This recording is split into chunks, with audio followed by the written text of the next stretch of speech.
A good treadmill speed for beginners is not too fast or too slow. Walking at a pace of around 5 km per hour is effective in weight loss and building endurance, but it's also an easy-paced workout that doesn't put much strain on the body.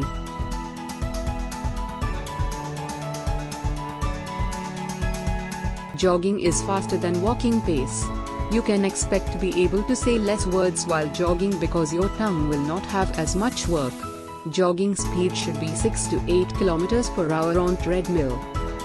Ideally, running speed should be around 8 to 10 km per hour. But if you are just starting out, running is a great way to get in shape. However, it's important not to overdo it and push yourself too fast. This is it. If you are a beginner, then do not think much. What you should do is start with the minimum speed. If you have any specific query, then contact me on my website.